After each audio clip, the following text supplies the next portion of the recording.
Muy bien, pues buenas tardes a todos y bienvenidos a esta presentación online patrocinada por ASEMAS sobre la publicación El Convento de las Curas de Almería, Arquitectura, cuya autoría ha corrido a cargo de nuestro compañero Eduardo Blanes Arrufat, que me acompaña hoy aquí en la biblioteca del Colegio de Arquitectos. Vamos a presentar este libro que pronto podréis disfrutar de él ya en mano, por así decirlo. Como sabéis, las circunstancias derivadas de la crisis sanitaria nos han empujado a reorganizar toda la actividad cultural y formativa del colegio a través de este nuevo formato online, que si bien aporta numerosas facilidades, especialmente en cuanto a la participación, no nos deja de parecer un tanto distante, sobre todo cuando se trata de encuentros como el de hoy. Antes de entrar de lleno en la presentación, quisiera destacar unos temas que siempre que hablamos de cultura y arquitectura, desde un prisma más institucional, desde el colegio, pues me veo en el deber de hacer. Este colegio se caracteriza desde hace unos 35 años por ser un gran difusor de la cultura a través de sus ciclos de conferencias y publicaciones. Son más de 100 las conferencias y más de 100 las publicaciones realizadas y dedicadas a las grandes figuras de la arquitectura contemporánea nacional y a su obra. Esta ingente actividad nos ha posicionado a nivel nacional como un referente en la puesta en valor de la arquitectura, siendo un colegio pequeño y periférico, lo que potencia aún más su mérito. También es necesario indicar, me gustaría destacar, que durante la crisis económica iniciada en 2008, la Junta de Gobierno se vio obligada a suspender las conferencias y publicaciones por falta de medios económicos y personal. Algo que estamos intentando recuperar poco a poco con la conferencia el pasado 29 de abril del actual Premio Nacional de Arquitectura, Alberto Campo Baeza, o con la presentación el pasado 20 de mayo del libro sobre los pueblos de colonización en Almería, medio siglo después, autor nuestro compañero Miguel Centellas. Otro aspecto a destacar es que los colegios de arquitectos tenemos la obligación de poner en valor y difundir el patrimonio arquitectónico singular, y este es el principal motivo de la publicación que os presentamos hoy. Hace unos meses, pues Eduardo Blanes se dirigió al colegio buscando apoyo para terminar de materializar este sueño en forma de libro. El rigor y la profesionalidad de Eduardo ya no generaba la suficiente confianza como para ayudar a finalizar este proyecto, pero en cuanto vimos la singularidad y calidad del contenido de la publicación no tuvimos la menor duda, tuvimos claro que el colegio tenía que estar. Por ello no dudamos en aportar un pequeño impulso para terminar de publicarlo y en un tiempo muy razonable aquí estamos presentándolo a todos ustedes. Quiero aprovechar para agradecer a Eduardo Blanes al haberse acercado al colegio y permitirnos ser cómplices, en nuestra pequeña medida, de esta puesta en valor y divulgación de uno de los edificios más importantes y desconocidos del patrimonio arquitectónico de la ciudad de Almería. Para completar esta presentación, introducción que estoy haciendo, y antes de dar paso al autor para que nos exponga el trabajo, nos exponga el libro, hoy contamos con la presencia de también nuestro compañero José Ignacio Linazasoro, uno de los nombres propios de la arquitectura contemporánea española por su labor profesional, docente y también por ser autor de varias publicaciones que hoy pues, nos va a acercar más al libro, a lo que es el trabajo que hoy presentamos y a su autor. Muchas gracias, José Ignacio, por acompañarnos. Es un verdadero placer que estés hoy con nosotros. Y antes de ceder la palabra, decir que al finalizar la ponencia de Eduardo, la ponencia principal, pues vamos a abrir un turno de debate abierto a todos los asistentes para que podáis participar haciendo preguntas tanto a Eduardo, pero si también queréis a José Ignacio sobre el libro. Lo podéis hacer a través del apartado preguntas de la aplicación, que en función de si estáis con un ordenador está en los desplegables del lado derecho de la pantalla, y si estáis en aplicación móvil, arriba aparece un icono de una interrogación. Así que os animo a que participáis para hacer que esta modalidad, por así decirlo, de presentación online sea un poco también más interactiva. Sin más, pues José Ignacio, te paso la palabra. Muchas gracias. Muchas gracias. Bueno, muchas gracias por la invitación de participar en la presentación del libro, que para mí ha sido un placer. He realizado el prólogo del libro y, bueno, en él fundamentalmente me he centrado en la valoración de la obra de restauración que ha hecho Eduardo, que me parece ejemplar. Yo, vamos, me he ocupado de alguna manera referenciar este tipo de intervenciones como la que ha hecho Eduardo con algunas de los maestros de la restauración en España, como por ejemplo Torres Balbás, que yo creo que es uno de los grandes restauradores españoles. Y sobre todo me ha interesado mucho la restauración porque aparte de todo, fundamentalmente, es una restauración verdaderamente ejemplar en el sentido de que es una restauración en la que el arquitecto no ha tratado de lucirse con caprichos o con invenciones que no vienen a cuento, sino ha tratado sobre todo de poner al edificio como referente principal y centrarse en el propio edificio, sin, digamos, intentar, digamos, promocionar su ego personal con invenciones o con caprichos, sino mostrando un poco la arquitectura del edificio. En ese sentido, yo creo que ha realizado un trabajo espléndido que se puede apreciar muy bien cuando se ven las fotos de cómo estaba el edificio originalmente y cómo realmente digamos, reverdecido de alguna forma el edificio actualmente, ¿no? Esto se ha hecho a base de dos principios fundamentales, que es el dominio de la técnica y la gran sensibilidad que ha demostrado en la intervención.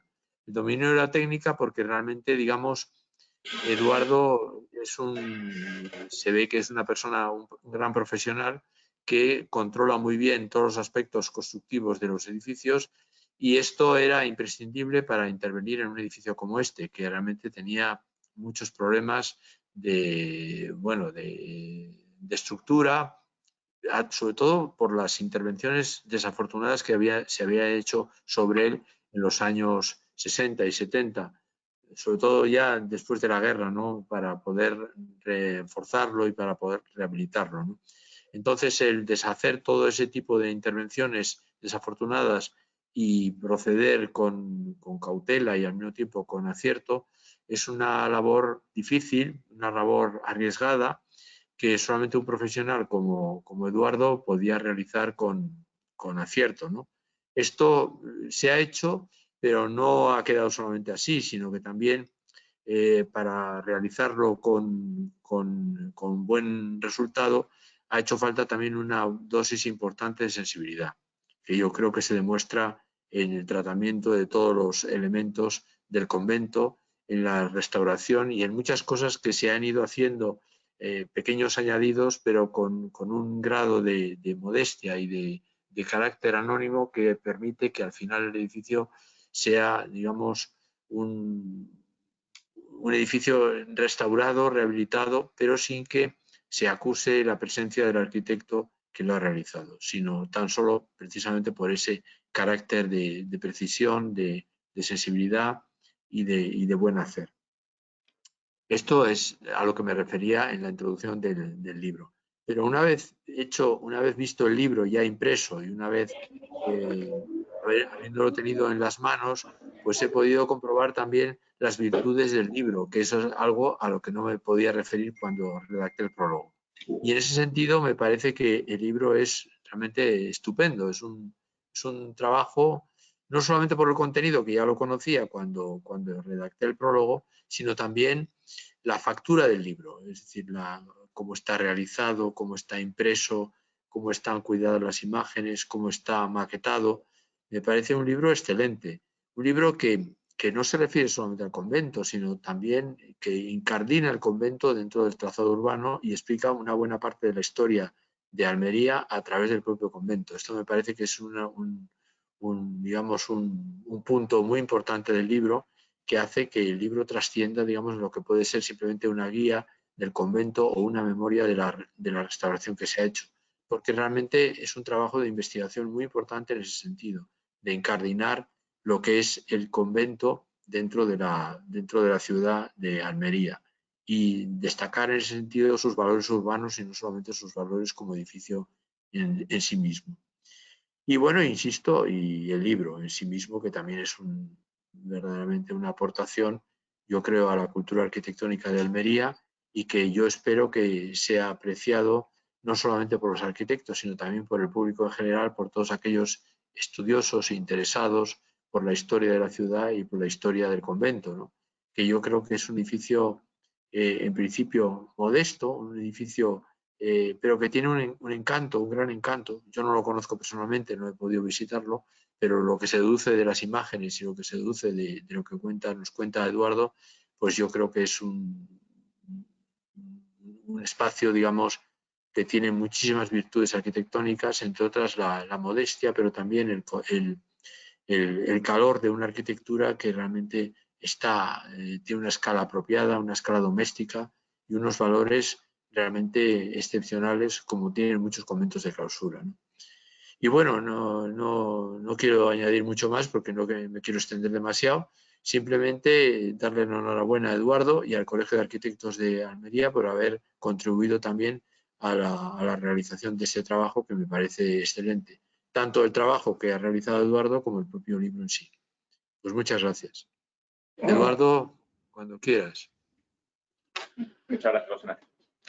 Pues me voy a quitar la mascarilla. Con vuestro permiso me voy a quitar la mascarilla porque creo que me va a dar más seguridad. Pues buenas tardes. Mi agradecimiento tanto al decano José Eulogio Díaz, que me acompaña, como al Colegio de Arquitectos que representa, que son mis compañeros, por la publicación del libro. Al compañero José Ignacio Lino Zasoro, por el prólogo, el contenido del prólogo y sus generosas palabras de hoy, que agradezco mucho. Y a los asistentes en esta nueva forma de presentación telemática, que es inusual para casi todos nosotros, pero que permite a los más alejados en la distancia poder participar en este acto. Saludo a todos, a los que estáis más alejados, en distancia, y especialmente a las monjas del convento de las Puras, que posiblemente, si la técnica no les falla, nos estarán viendo desde su convento. Y ellas son las que han mantenido el convento durante 500 años. Estamos viendo la portada y la contraportada del libro. La protagonizan una vista atractiva de la esquina noroeste del claustro y los colores azul purísima y blanco empleados en la maquetación del libro. Esos son dos colores que identifican a la Orden de la Inmaculada Concepción, que fundó, construyó y mantiene el convento. Como saben, es el color de los mantos que la iconografía ha vinculado a las imágenes de la Inmaculada Concepción de la Virgen María, que es el fundamento constitucional de la Orden. El libro contiene un análisis arquitectónico de un edificio poco conocido, como se ha mencionado, apenas estudiado y nada divulgado, pese a su carga histórica, sus valores arquitectónicos y artísticos, y que se encuentra, además, en el corazón del casco antiguo de Almería. Es un edificio que pertenece a la primera Almería cristiana tras su conquista. Es un amplio edificio, conjunto edificatorio, originalmente mudéjar, fundado en 1515 por la Orden de la Inmaculada Concepción, que sobrepasa los 500 años de vida conventual ininterrumpida, en el mismo lugar y en el mismo edificio.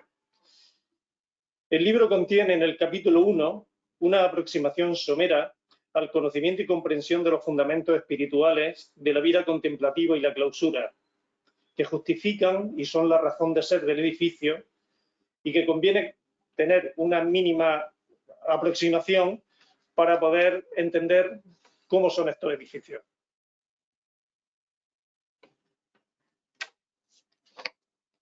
Aquí vemos algunas fotos del estado anterior a 1987. Son fotos del exterior, de la fachada de la iglesia, del interior de la iglesia, de la calle José Ángel Valente, del compás y del interior del claustro, que es la que hay en la parte inferior derecha. Se encontraba el edificio en un estado muy deteriorado y con menoscabo de su integridad arquitectónica. Su valoración arquitectónica estaba penalizada por una presencia urbana discreta, como vemos en las fotos, con austeros muros revestidos en aquella época, con vulgares revocos muy deteriorados. Edificio en el que he tenido la oportunidad de haber intervenido profundamente y durante largo tiempo como arquitecto. Solo se conocía por el público general almeriense el conjunto de una forma parcial, básicamente el exterior, que como se aprecia estaba muy deteriorado. Muy poco el compás, también muy deteriorado, que es la foto central de la fila inferior. Solamente la conocían los que acuden al torno o han acudido al torno, alguna relación con las monjas. Y nada se conocía del interior de la clausura, como el claustro, que es la foto que hay en la parte inferior derecha, a la cual se encontraba también deteriorada, por supuesto, pero además parcialmente desde el punto de vista arquitectónico transformada en su integridad. En consecuencia, para un ciudadano almeriense no había conocimiento y apreciación de la originalidad material y arquitectónica mudéjar original de su época de construcción.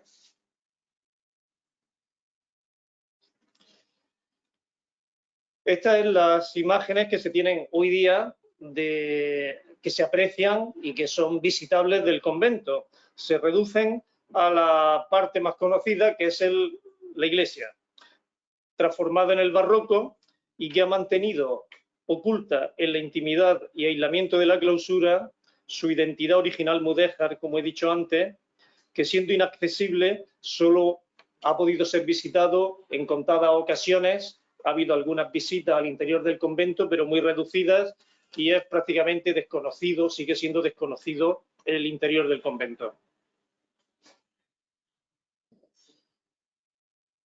Aquí tenemos un par de vistas del interior del convento.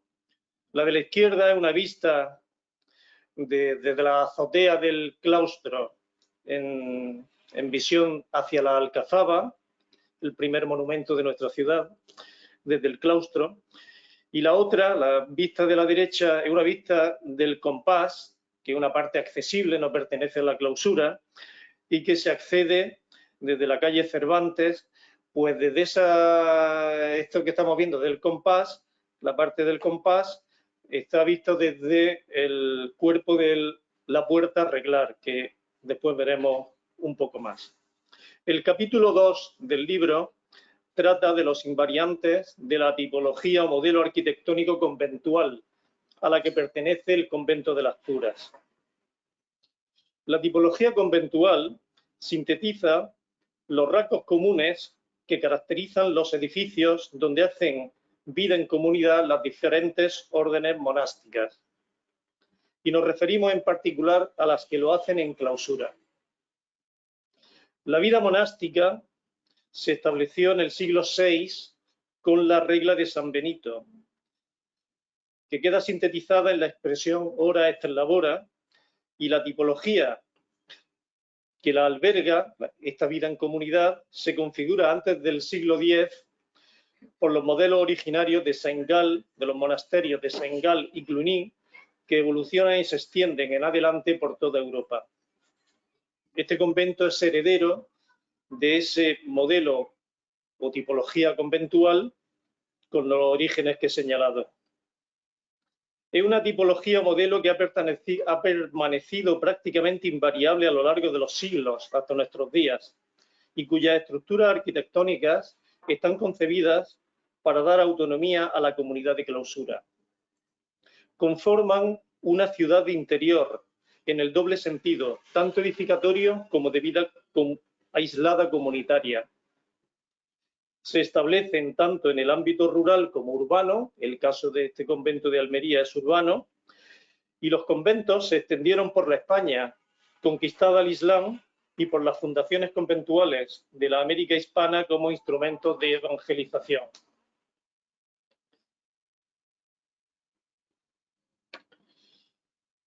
Aquí ya estamos viendo el interior mudéjar del claustro, en una vista hacia la galería norte.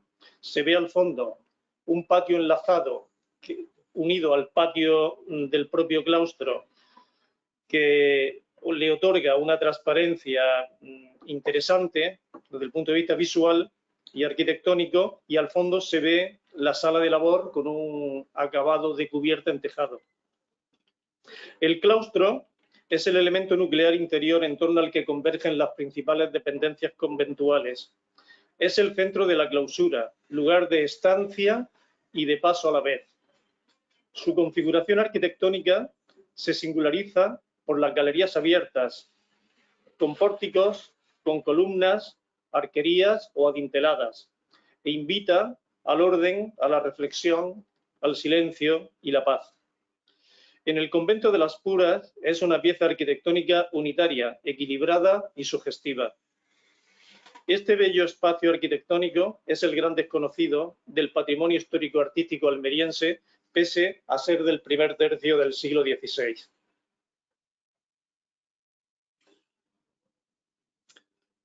Aquí vemos un esquema de la estructura urbana de la ciudad de Almería en la que se desarrolla el convento.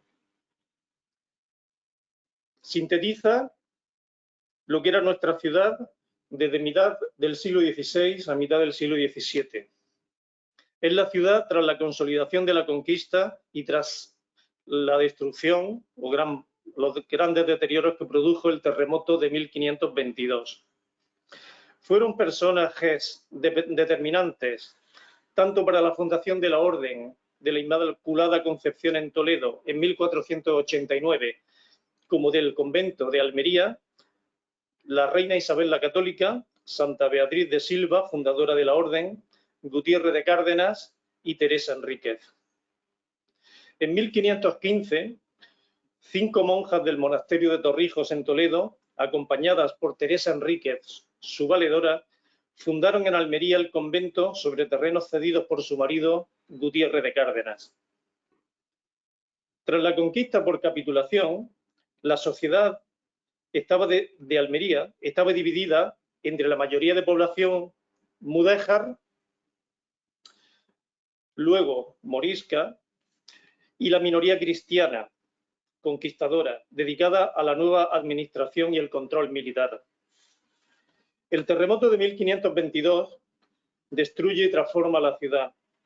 Se reconfigura una ciudad con otro carácter, trasladándose desde la Almedina musulmana, que es el recinto amurallado que hay en la parte izquierda o de levante o de poniente de la ciudad de Almería, debajo de la fortaleza de la Alcazaba, que es un recinto amurallado del siglo X, y donde estaba la Medina o ciudad musulmana, a la parte de ampliación, también amurallado por poniente, denominada la Musalla, también de época musulmana del siglo XI, que era un recinto amurallado de baja densidad con huertas.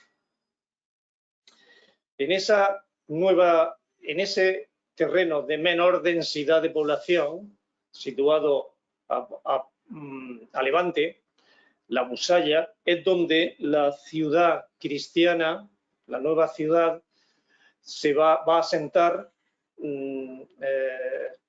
tanto los nuevos conventos, la catedral, el hospital, las casas consistoriales más adelante, las parroquias, abandonándose prácticamente la Almedina.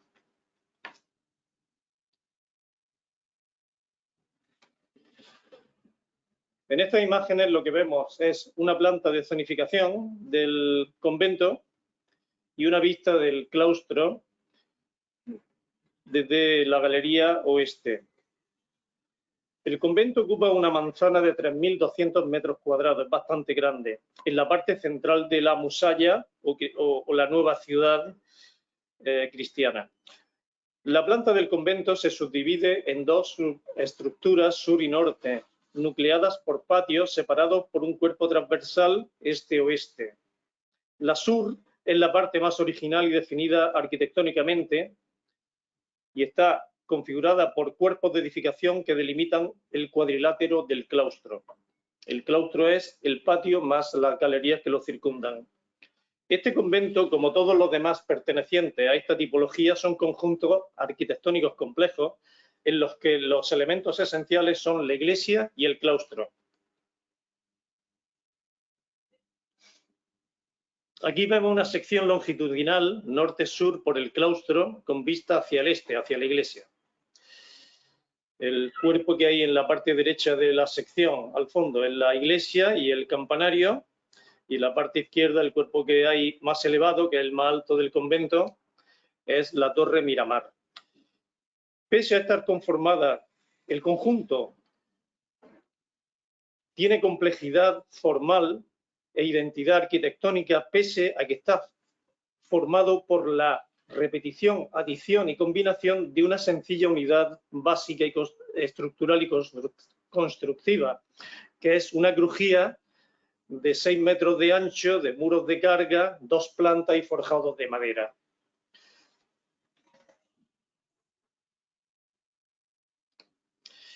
Aquí vemos dos vistas del claustro. La de la izquierda, desde la galería este hacia el noroeste, y la vista de la derecha desde la azotea hacia el norte. Se aprecia la transparencia que aporta el patio integrado con él del aljibe y el telón de fondo del muro de mampostería de la sala de labor, del cuerpo de la sala de labor. Constituye el convento, como dijimos, una ciudad interior, una isla o enclave en el casco antiguo de la ciudad. Todo el interior del convento es inaccesible. Solamente las partes de la iglesia y el compás, que acogen el locutorio y el torno, son las piezas de comunicación del convento con el mundo exterior. Al exterior, las fachadas se cierran con muros ciegos y pocos huecos, prácticamente ninguno, y en cambio se abren hacia el interior, como estamos viendo, generándose un rico paisaje en su espacialidad interna. Un rasgo diferenciador de este convento es la alta capacidad de uso de las galerías abiertas y espacios exteriores por el benigno clima almeriense. Estas galerías en el norte de Castilla pues se pueden utilizar en pocos días al año o poco tiempo al año. Aquí en el sur de España y más en Almería se puede utilizar prácticamente todos los días del año.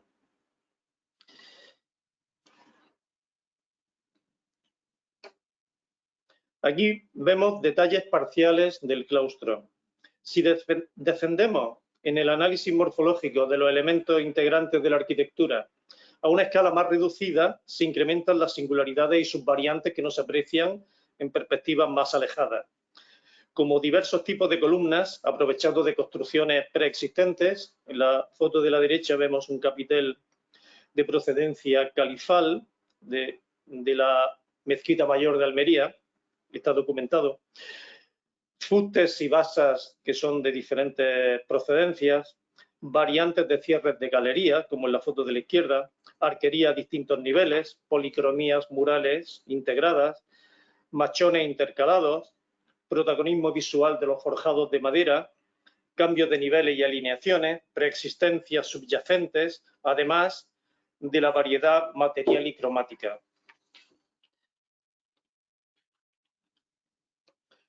Otras partes del convento son distintas y siguen otras reglas compositivas. Por ejemplo, el compás. Aquí estamos viendo dos vistas del compás. Una es el acceso al torno y otro es la puerta a arreglar. El compás es un espacio o atrio como transición entre el exterior y el interior del convento. Es un trozo de trama urbana representativo de un fragmento de una calle de la Almería de los siglos XVI y XVII. Es un espacio arquitectónico heterogéneo que contrasta con la unidad arquitectónica que presenta el claustro. Aquí estamos viendo imágenes, la de la izquierda del interior del coro alto de la iglesia y la de la derecha de la galería oeste de la planta alta del claustro. En la de la izquierda podemos apreciar la armadura estructural sustentante original de la cubierta de la iglesia, que es una armadura de par y nudillo, vista en su origen en la totalidad de la iglesia. Actualmente, tras la reforma barroca que tuvo la iglesia, que mencioné al principio, Actualmente está oculta en la parte correspondiente a la nave de la iglesia y que ocupa aproximadamente 2/3 de su longitud. Subsiste vista en el coro alto, que es esta pieza que estamos viendo a la izquierda, en 1/3 de la longitud de la iglesia. Así es como era originalmente y como sigue estando por encima de la bóveda de escayola, que ahora mismo es la imagen la que otorga identidad a la iglesia. También está vista una armadura de par y nudillo completa en la segunda planta de la sala de labor. La foto de la derecha es una muestra de la complejidad compositiva que he mencionado antes, que por adición, repetición y combinación produce una diversidad material y contrastes cromáticos y de texturas. Como estamos viendo, coexisten columnas de piedra, algunas de diferentes procedencias, distintos capiteles, distintas basas, distintas secciones, suelos de ladrillo, techos de madera, planos revocados lisos, piezas decorativas circulares de yeso calado, los antepechos de la galería, paramentos de mampostería, tejados, estucos policromados, escaleras de caracol, el cuerpo elevado alto de la Torre Miramar, que cuenta además con revocos de esgrafiados. La riqueza y variedad formal es una reconocible característica de este convento. Otros conventos, como los castellanos, por ejemplo, presentan una mayor uniformidad formal. Pensemos en los claustros completos construidos en piedra, que no es el caso precisamente de este. Estas imágenes lo que nos muestran son los revestimientos subyacentes que estaban anteriormente ocultos. Si recuerdan y comparan las fotos de estado anterior que puse al principio, estamos ante los mismos paramentos. La intervención de restauración ha hecho emerger la propia materialidad subyacente que estaba oculta bajo los deteriorados y vulgares revocos que vimos antes y que aportan valores plásticos e información arquitectónica.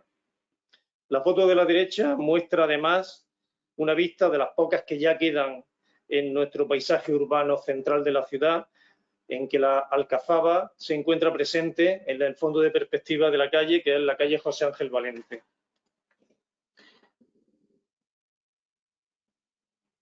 Todo lo que hemos visto hasta ahora se corresponde con imágenes de la parte sur del convento, la más antigua o más original, más identitaria, digamos.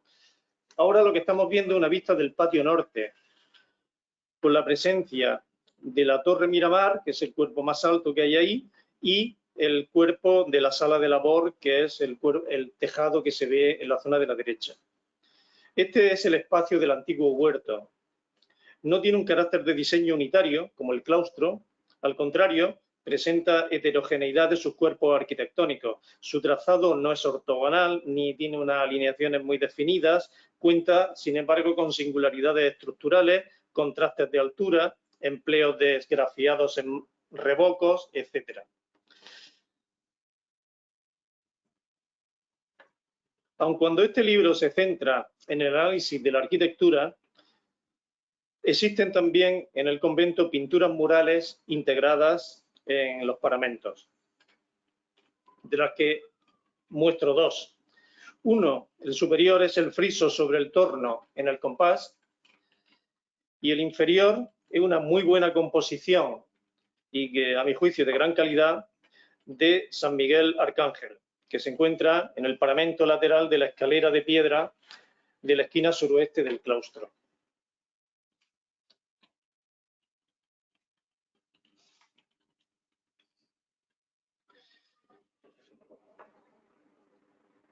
La obra es una obra divulgativa del convento, de la arquitectura del convento. No se centra en exceso en la restauración realizada, aun cuando sí menciona por comparación, como ha comentado antes José Ignacio Linaza Soro, algunos estados comparativos. Pero lo que sí podemos concluir es que la intervención de restauración que se han realizado a lo largo de 17 años sobre el convento han permitido su salvaguarda y puesta en valor como conjunto arquitectónico que hemos heredado históricamente. Intervenciones no solo justificadas por el valor de su soporte físico o contenedor edificatorio, por lo que es la arquitectura solamente, sino también por el inseparable uso conventual que lleva aparejado, que ha sido la razón de ser del edificio y de su mantenimiento en la segunda mitad del milenio.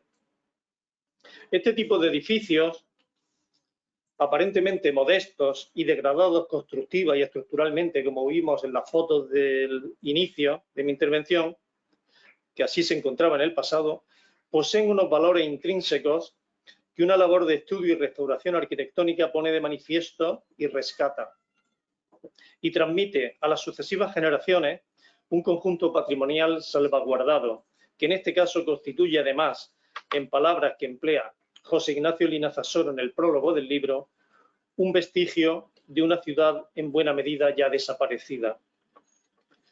La restauración realizada, que se menciona tangencialmente, como digo en el libro, no ha renunciado a incorporar intervenciones formales de nuevo diseño o factura, que si no os han llamado la atención o han pasado desapercibidas las imágenes que he pasado, es lo que yo he pretendido como arquitecto, que queden subordinadas a su integración arquitectónica general. Con esto concluyo la breve reseña del contenido del libro, que espero, a los que se hagan de él, les permita profundizar en el conocimiento y apreciación de la historia y la arquitectura del convento de las Puras y de su comunidad de monjas, en este poco conocido, pero a mi juicio espléndido, edificio patrimonial almeriense del siglo XVI. Muchas gracias por su asistencia y por su atención. Muy bien, pues muchas gracias, Eduardo, por esta magnífica presentación. Estamos empezando a recibir algunas preguntas de algunos compañeros. A ver si, Olga, lo puedes poner en grande, porque aquí tengo yo algún problemita también. Arriba. Ahí. Vale, es que claro, ya lo tengo. El problema es que lo ha hecho en varias fases y no lo veía. Ya lo controlo mejor. Perfecto. Bien, pues abrimos el debate. Son los problemas del directo.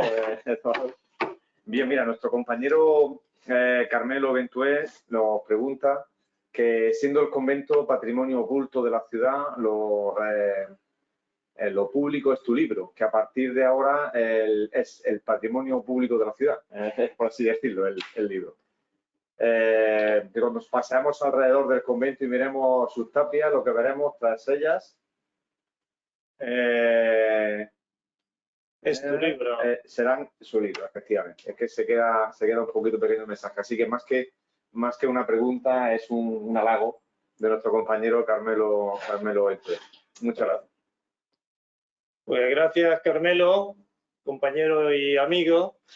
Y bueno, espero que cuando se pase por las tapias que circundan el convento, se pueda visitar también, porque es un proyecto que tienen las monjas que ha sido retrasado y dificultado por la pandemia, pero que puede incorporarse a las visitas guiadas de monumentos de la ciudad, para mí, muy interesante edificio, y que, aparte del libro, se pueda también visitar in situ. Aún así, pues yo creo que el libro abre boca del interés que tiene el interior del convento. Perfecto. Pues también Carmelo nos dice que en el libro apuestas porque siga en las mismas manos que hasta ahora, pero ¿cómo ves el futuro del edificio? Por un lado, y luego pregunta que si ves algún modo de introducir usos o visitas públicas y qué crees que debe hacer la ciudad para ponerlo en valor y ayudar a las propietarias a su conservación. O sea, son tres preguntas en una. Bueno, la arquitectura es indisoluble del uso del edificio. Es decir, yo tenía un profesor en la Escuela de Arquitectura de Sevilla que decía que en un palacio había que subvencionar al dueño del palacio para que siguiera viviendo como un potentado, vamos, porque si no, el edificio pierde su carácter, su razón de ser. Este convento de las Puras, como otros muchísimos conventos que hay en toda España, que tienen la misma problemática o más aguda incluso que la del convento de las Puras, es la falta de vocaciones. Pero es un edificio que ha sido concebido y se ha mantenido porque durante 506 años, desde 1515, el convento ha sido lugar de oración y trabajo, como decía la regla de San Benito. Yo, claro que apuesto porque el edificio arquitectónico no se desnaturalice y que siga siendo lo que durante 506 años ha sido. Ahora, los tiempos cambian y lo que antes era un lugar de clausura cerrado e inaccesible, pues entiendo que debe evolucionar, de hecho ha evolucionado y nos permita, igual que en otras ciudades, mantener el uso conventual, que a mí me parece que es la razón de ser del edificio y que sería descontextualizar completamente el edificio, como cualquier otro edificio que tiene un uso característico de tanta antigüedad, y que se pueda visitar y que forme parte del patrimonio del que estemos orgullosos los almerienses. Eso es lo que yo entiendo que es el futuro, pero claro, todo depende de las vocaciones que vayan, digamos, alimentando los fundamentos espirituales que este edificio tiene, que son la vida conventual y la clausura de una orden contemplativa. Muy bien. Yo sí quisiera hacer hincapié en una cuestión que ha introducido en su presentación José Ignacio Línez Asoro respecto a lo que son las rehabilitaciones honestas, ¿no? La importancia de darle la importancia al edificio en sí, no a lo que es dejar el sello de autor, de arquitecto, por así decirlo, sobre un edificio, además, en este caso, un edificio que tiene 500 años y que tiene la personalidad que tiene este edificio. Pero también me llama la atención eso con respecto a lo que es la calidad de la intervención y el deber que tenemos los arquitectos cuando intervenimos en restauración. Pero también me llama mucho la atención, y un poco donde quería preguntarte, es que la intervención en este edificio duró 17 años y eso tampoco es normal. Es decir, ¿cómo has vivido, cuál ha sido tu experiencia durante estos 17 años donde se han mezclado seguramente distintos proyectos, distintas fases, distintas constructoras? Es difícil de gestionar esto profesionalmente. Sí, bueno, por la brevedad que no quería extenderme, no he mencionado los múltiples colaboradores que yo he tenido, tanto de mi estudio, colaboradores delineantes, aparejadores, empresas constructoras, operarios de diferentes oficios y demás. Bueno, yo creo que la arquitectura, la construcción arquitectónica, mi experiencia de muchos años, y más la restauración, requiere el fuego lento de las buenas cocinas, de la cocina rápida y apresurada puede valer, pero no debe ser la norma. Yo entiendo que el tiempo juega a favor del resultado final en obras de restauración como esta. Es decir, que la obra de restauración no se ha hecho larga porque ese fuese el objetivo, que fuese larga, no. Se ha hecho larga porque el convento es grande, muy grande, la comunidad de monjas ha vivido dentro de la obra, o sea que no han sido desalojadas y han vuelto a un edificio terminado, sino que han convivido con la obra durante todos estos años, se ha hecho en diferentes fases. Ha habido vicisitudes, desde quiebras de empresas con la obra parada y las cubiertas levantadas, en fin, cosas que algunos hemos tenido que padecer en alguna de nuestra experiencia profesional, pero que en este caso, además, era un deterioro patrimonial importante. Bien, Pues, ¿cómo se ha convivido? Pues se ha convivido con mucho trabajo, muy buena voluntad, muy buenos operarios, muy buenas empresas, muy buenos carpinteros, muy buenos revocadores, muy buenos albañiles.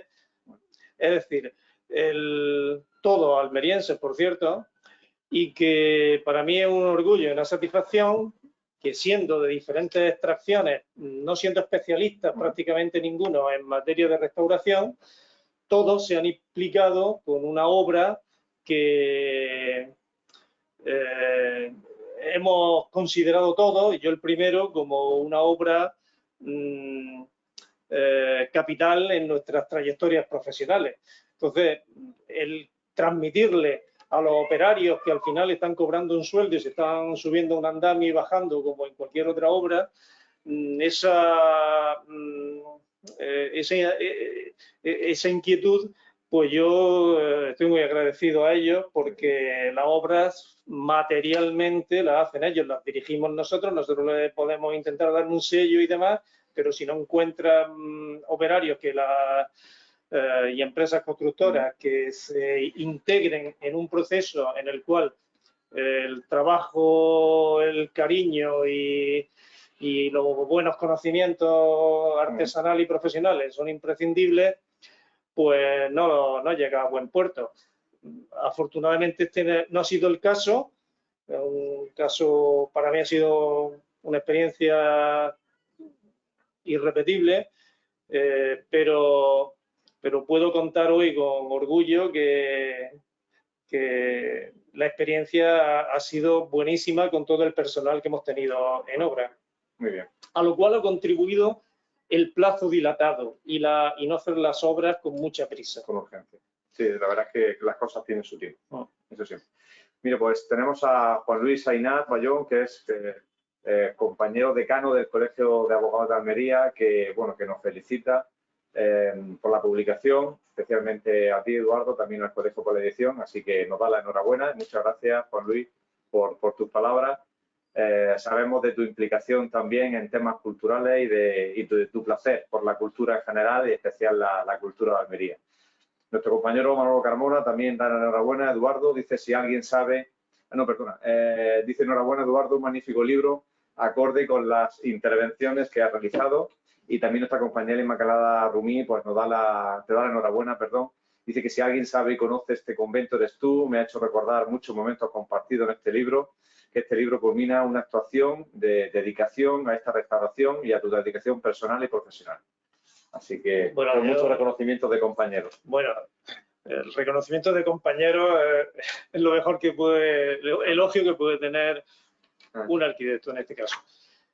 A Manuel Carmona, mi gran amigo Manolo, pues decir que también él intervino en la primera fase de la restauración del convento, es decir, que estuvimos codo con codo en esa primera fase. Y a Inmaculada Rumí, que era arquitecta técnica de la Consejería de Cultura, pues por la urgencia tampoco he mencionado que el impulso inicial de esta restauración, que después desencadenó un efecto multiplicador con otras actuaciones más pequeñas, pero que completaron la restauración del resto del convento, fue una intervención inicial potente por parte de la Consejería de Cultura de la Junta de Andalucía. E Inmaculada Rumí era la arquitecta de la Delegación de Cultura, y que ella llevaba el control y la supervisión de esta obra, y que tuvimos una colaboración estrechísima y súper inolvidable para mí, Inmaculada. Así que me alegro mucho de que hayas podido intervenir y asistir a esta intervención. Muy bien, pues también nuestro compañero Pablo García Pellicer te da la enhorabuena, Eduardo, por la publicación y por el trabajo, y viene a decir que es un referente para la profesión, algo que del colegio ya sabíamos cuando, como ya he dicho en la presentación nuestra y te dirigiste a nosotros, sabíamos que por supuesto que por tu profesionalidad era como muy fácil y muy cómodo pues darle ese impulso que necesitaba el libro para terminar de editarse y publicarse. Muchas gracias, Pablo. Te daré las gracias personalmente, como te merece.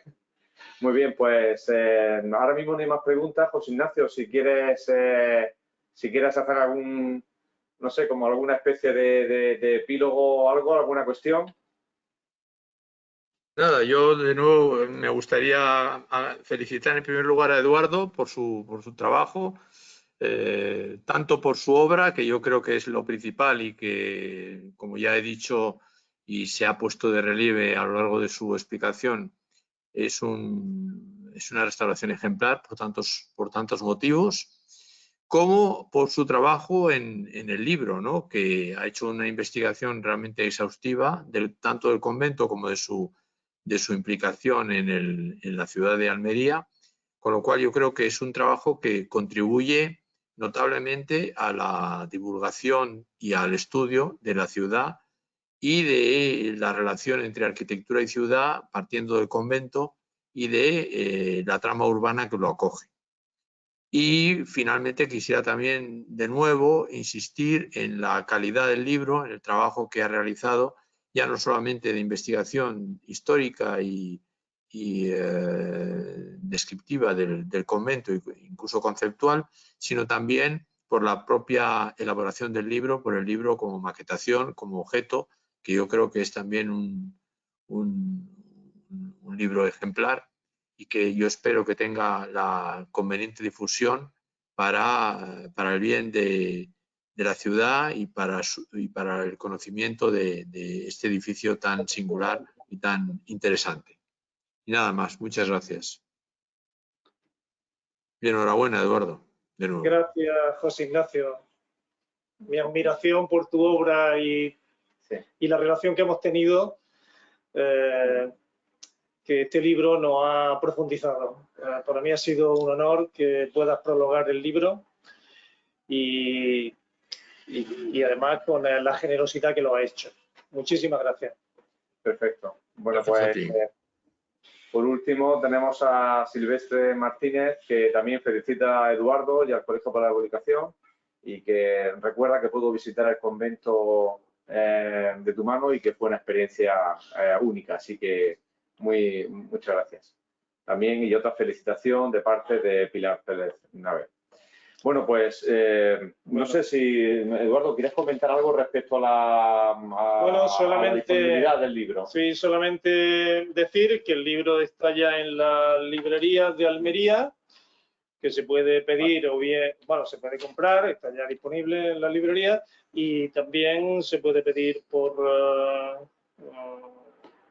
página web de las librerías, o sea que cuando el que quiera adquirirlo, pues lo tiene a disposición. Perfecto. Nosotros, con respecto a esta jornada, decir que pues en breve, si no mañana, pasado mañana, se colgará en la web del Colegio de Arquitectos en abierto para aquellos que no hayáis podido asistir hoy o incluso hemos detectado, parece ser que algún problema de algunas asistentes con los audios o con la imagen, pues que la puedan seguir tranquilamente en otro momento en su ordenador con la grabación que hemos hecho. Bien, pues yo por mi parte, pues nada, agradecer a José Ignacio Nazasoro que nos haya acompañado hoy, que ha sido un placer porque, quieras que no, también ayuda a darle calado, por así decirlo, a esta presentación. Y agradecer, por supuesto, a Eduardo, pues eso, el haberse acercado al colegio, darle la enhorabuena, por supuesto, por su gran trabajo, por este libro.